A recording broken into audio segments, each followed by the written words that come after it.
Assalamualaikum warahmatullahi wabarakatuh. Perkenalkan, saya Aurel Devilia dengan NPM 1212022001 dari kelas Auditing 2. Di sini saya akan menjelaskan mengenai PSAK 45, yaitu pelaporan keuangan entitas nirlaba.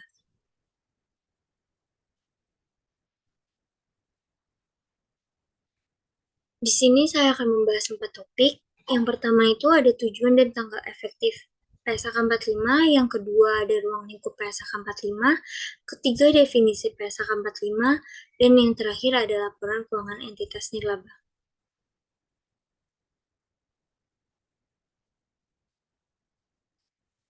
Yang pertama yaitu mengenai tujuan dan tanggal efektif PSAK 45.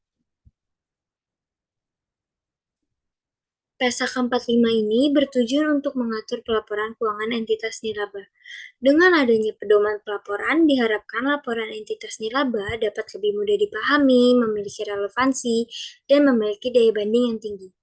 Untuk tanggal efektifnya, entitas PSAK 45 ini menerapkan untuk periode tahun buku yang dimulai pada atau setelah tanggal 1 Januari 2012. Penerapan dini diperkenankan. Yang kedua yaitu mengenai ruang lingkup PSAK 45. PSAK 45 ini berlaku bagi laporan keuangan yang disajikan oleh entitas nirlaba yang memenuhi karakteristik sebagai berikut. Yang pertama itu ada sumber daya entitas nirlaba berasal dari pemberi sumber daya yang tidak mengharap pembayaran kembali atau manfaat ekonomik yang sebanding dengan jumlah sumber daya yang diberikan. Yang kedua yaitu menghasilkan barang dan atau jasa tanpa bertujuan menumpuk laba. Dan jika entitas nirlaba menghasilkan laba, maka jumlahnya tidak dibagikan kepada pendiri atau pemilik entitas nirlaba tersebut. Yang ketiga itu tidak ada kepemilikan seperti umumnya pada entitas bisnis, dalam artinya bahwa kepemilikan dalam entitas nirlaba tidak dapat dijual, dialihkan, atau ditembus kembali, atau kepemilikan tersebut tidak mencerminkan proporsi pembagian sumber daya entitas nirlaba pada saat likuidasi atau pembubaran entitas nirlaba. PSAK 45 ini diterapkan oleh lembaga pemerintah dan unit sejenis laba sepanjang tidak bertentangan dengan peraturan perundang-undangan yang berlaku. Laporan keuangan untuk entitas nirlaba terdiri dari laporan posisi keuangan, laporan aktivitas, laporan arus kas, dan catatan atas laporan keuangan. Laporan keuangan tersebut berbeda dengan laporan keuangan untuk entitas bisnis pada umumnya. PSAK 45 ini menetapkan informasi dasar tertentu yang disajikan dalam laporan keuangan entitas nirlaba. Pengaturan yang diatur dalam pernyataan ini mengacu pada SAK atau SAK etak untuk entitas yang tidak memiliki akuntabilitas publik signifikan. Yang ketiga yaitu definisi PSAK 45.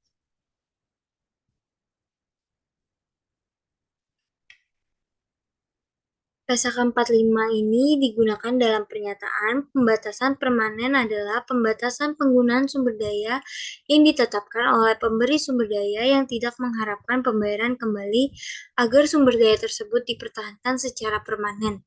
Tetapi nirlaba diizinkan untuk menggunakan sebagian atau semua penghasilan atau manfaat ekonomik lain yang berasal dari sumber daya tersebut. Sumber daya terikat adalah sumber daya yang penggunaannya dibatasi atau tujuan tertentu oleh pemberi sumber daya yang tidak mengharapkan pembayaran kembali.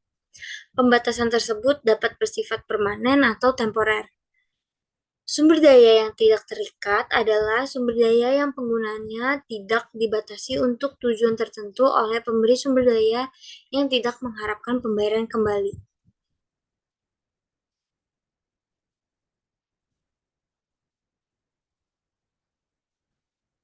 Untuk bagian terakhir ada laporan keuangan entitas nirlaba. Adapun tujuan mengenai laporan keuangan yaitu tujuan utama laporan keuangan adalah menyediakan informasi yang relevan untuk memenuhi kepentingan pemberi sumber daya yang tidak mengharapkan pembayaran kembali, anggota kreditur dan pihak lain yang menyediakan sumber daya bagi entitas nirlaba. Pihak pengguna laporan keuangan memiliki kepentingan bersama dalam rangka menilai, yaitu jasa yang diberikan oleh entitas nirlaba dan kemampuan untuk terus memberikan jasa tersebut. Yang kedua, cara manajer melakukan tanggung jawab dan aspek lain dari kinerjanya. Secara rinci, tujuan laporan keuangan termasuk catatan atas laporan keuangan adalah untuk menyajikan informasi mengenai satu jumlah dan sifat aset, liabilitas, dan aset neto entitas nirlaba. Kedua, pengaruh transaksi dan peristiwa lain yang mengubah nilai dan sifat aset neto. Ketiga, jenis dan jumlah aset masuk dan aset keluar sumber daya dalam satu periode dan hubungan antar keduanya. Keempat, cara entitas nirlaba mendapatkan dan membelanjakan kas, memperoleh pinjaman dan melunasi pinjaman, dan faktor lain yang berpengaruh terhadap likuiditasnya. Yang terakhir itu upah jasa entitas nirlaba. Setiap laporan keuangan menyediakan informasi yang berbeda dari informasi dalam laporan keuangan, biasanya melengkapi informasi dalam laporan keuangan yang lain.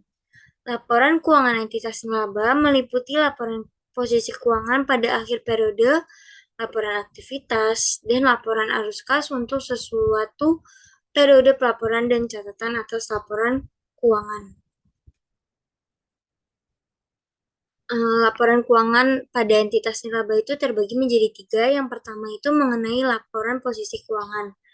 Tujuan laporan posisi keuangan yaitu untuk menyediakan informasi mengenai aset, liabilitas, aset neto, serta informasi mengenai hubungan di antaranya unsur-unsur tersebut pada waktu tertentu.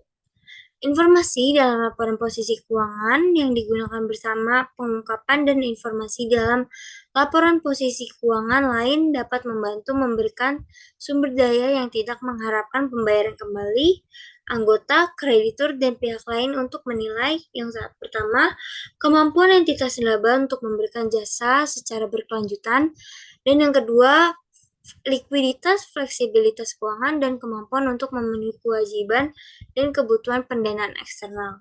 Laporan posisi keuangan mencakup entitas nirlaba secara keseluruhan, menyajikan total aset, liabilitas, dan aset neto.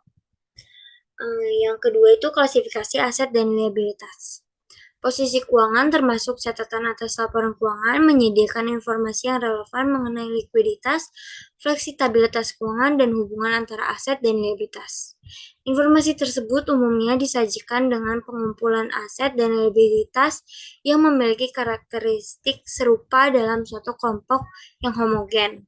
Sebagai contoh, entitas nirlaba biasanya melaporkan masing-masing unsur aset dalam kelompok yang homogen seperti kas dan setara kas, piutang pasien, pelajar, anggota, dan penerimaan jasa yang lain, persediaan, sewa, asuransi, dan jasa yang dibayar di muka.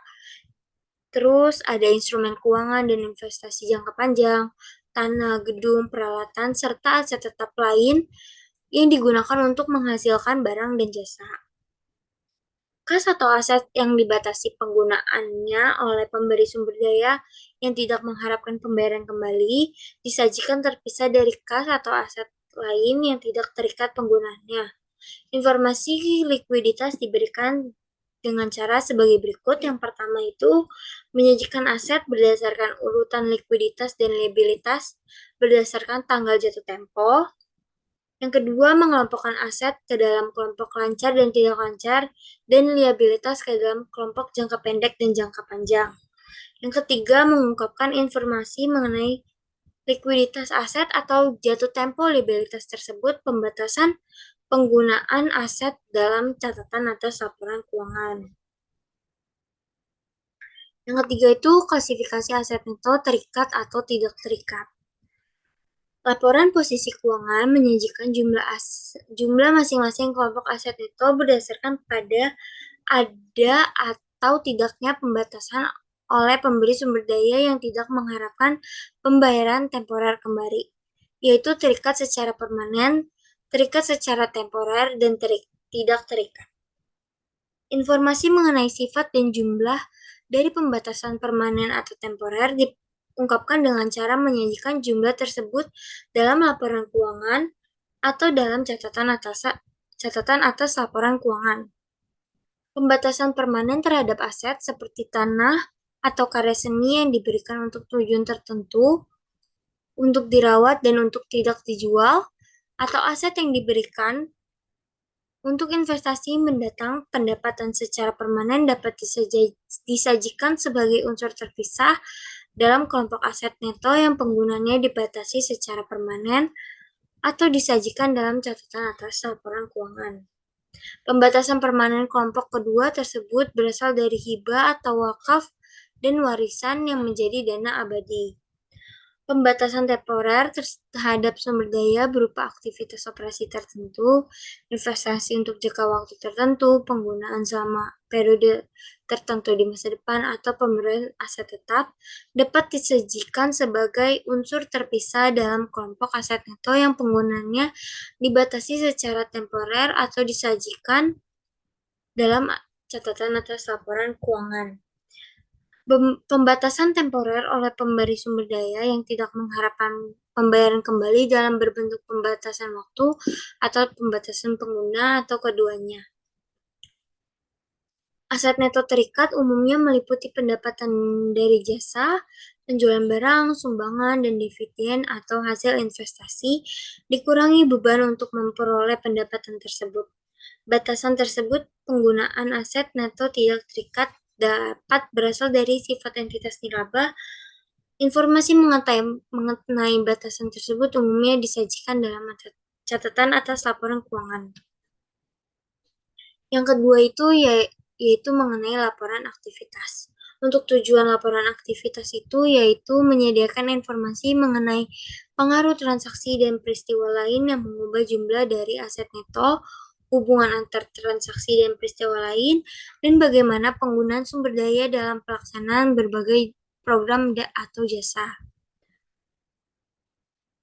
Informasi dalam laporan aktivitas yang digunakan bersama dengan pengungkapan informasi dalam laporan keuangan lain dapat membantu pemberi sumber daya yang tidak mengharapkan pembayaran kembali anggota, kreditur, dan pihak lain untuk mengevaluasi kinerja dalam suatu periode, menilai upaya, kemampuan, dan kesinambungan entitas laba dalam memberi jasa, dan menilai pelaksanaan tanggung jawab dan kinerja manajer.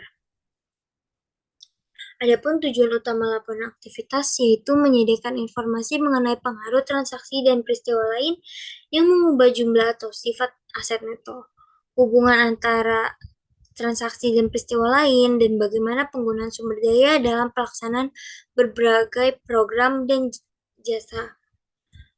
Informasi dalam laporan aktivitas yang digunakan bersama dengan pengungkapan informasi dalam laporan keuangan lainnya dapat membantu pemberi sumber daya yang tidak mengharapkan pembayaran kembali anggota, kreditur, dan pihak lain untuk mengevaluasi kinerja dalam satu periode, menilai upaya, kemampuan, dan kesinambungan entitas laba dalam memberi jasa, dan menilai pelaksanaan tanggung jawab dan kinerja manajer.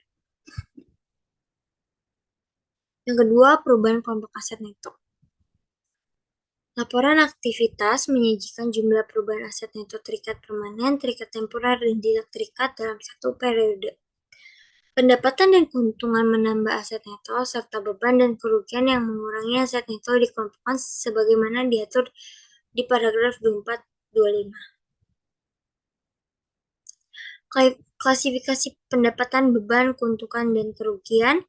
Laporan aktivitas menyajikan pendapatan sebagai penambah aset neto tidak terikat, kecuali jika penggunaannya dibatasi oleh sumber daya yang tidak mengharapkan pembayaran kembali, dan menyajikan beban sebagai pengurang aset neto tidak terikat. Sumber daya yang disajikan sebagai penambah aset neto tidak terikat, tidak permanen, atau tidak terikat temporer bergantung pada ada tidaknya pembatasan. Dalam hal sumber daya terikat yang pembatasannya tidak berlaku lagi dalam periode yang sama, dapat disajikan sebagai sumber daya tidak terikat sepanjang disajikan secara konsisten dan diungkapkan sebagaimana kebijakan akuntansi. Laporan aktivitas menyajikan keuntungan dan kerugian yang diakui dari investasi dan aset atau liabilitas sebagai penambah atau pengurang aset neto tidak terikat kecuali penggunaannya dibatasi. Klasifikasi pendapatan beban, keuntungan, dan kerugian dalam kelompok aset neto tidak menutup peluang adanya klasifikasi tambahan dalam laporan aktivitas. Misalnya, dalam suatu kelompok atau beberapa kelompok perubahan dalam aset neto, entitas nirlaba dapat mengklasifikasi unsur-unsur menurut kelompok operasi dan atau peroperasi. Dapat dibelanjakan atau tidak dapat dibelanjakan, telah direalisasi atau belum direalisasi, berulang atau tidak berulang dengan cara lain. Yang ketiga, informasi pemberi jasa. Klasifikasi secara fungsional bermanfaat untuk membantu pemberi sumber daya yang tidak mengharapkan pembayaran kembali anggota, kreditur, dan pihak lain yang memberi jasa dan penggunaan sumber daya. Di samping penyajian klasifikasi beban secara fungsional, entitas laba dianjurkan untuk menyajikan informasi tambahan mengenai beban menurut sifatnya, misalnya gaji, sewa, listrik, bunga, dan penyusutan. Program pemberi jasa merupakan aktivitas untuk menyediakan barang dan jasa kepada penerima manfaat, pelanggan, atau anggota dalam rangka mencapai tujuan atau misi entitas laba. Pemberian jasa tersebut merupakan tujuan dan hasil utama yang dilaksanakan melalui berbagai program utama. Aktivitas pendukung meliputi semua aktivitas selain program pemberi jasa. Umumnya aktivitas pendukung meliputi aktivitas manajemen dan umum, pencarian dana dan pengembangan anggota. Aktivitas manajemen dan umum meliputi pengawasan, manajemen bisnis, pembukuan, penganggaran, pendanaan, dan aktivitas administrasi lain, serta semua aktivitas manajemen dan administrasi kecuali program pemberi jasa atau pencari dana. Aktivitas pencari dana meliputi publikasi dan kampanye pencarian dana, pengadaan daftar alamat pemberi sumber daya yang tidak mengharapkan pembayaran kembali, pelaksanaan secara khusus pencarian dana, pembuatan dan penyebaran manual, petunjuk, dan bahan lain. Pelaksanaan aktivitas lain dalam rangka pencarian dana dari individu, yayasan, pemerintah, dan lainnya. Aktivitas pengembangan dalam rangka anggota meliputi pencarian anggota baru dan pengumpulan iuran anggota dan hubungan aktivitas sejenisnya. Untuk laporan keuangan yang terakhir yaitu laporan arus kas. Tujuan laporan arus kas yaitu menyajikan informasi mengenai penerimaan dan pengeluaran kas dalam suatu periode. Adapun klasifikasi penerimaan dan pengeluaran kas, laporan arus kas disajikan menurut PSAK 2, laporan arus kas atau SK etap bab 7 dengan tambahan berikut. Yang A itu ada aktivitas pendanaan. Yang pertama, penerimaan kas dari pemberi sumber daya yang tidak mengharapkan pembayaran kembali, yang penggunaannya dibatasi dalam jangka waktu. Yang kedua, penerimaan kas dari sumber daya dan penghasilan investasi yang penggunaannya dibatasi untuk memperoleh, membangun, dan pemeliharaan aset tetap atau peningkatan dana pribadi. Yang terakhir, bunga dan dividen yang dibatasi penggunaannya dalam jangka panjang. Yang kedua itu pengungkapan informasi mengenai aktivitas investasi dan pendanaan non-kas, misalnya sumbangan berupa bangunan atau aset investasi.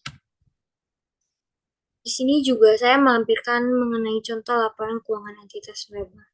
Dapat dilihat bahwa pada laporan keuangan entitas laba terdapat perubahan aset neto tidak terikat, perubahan aset neto terikat temporer, perubahan aset neto terikat permanen. Adapun kenaikan aset neto awal, dan aset neto akhir tahun.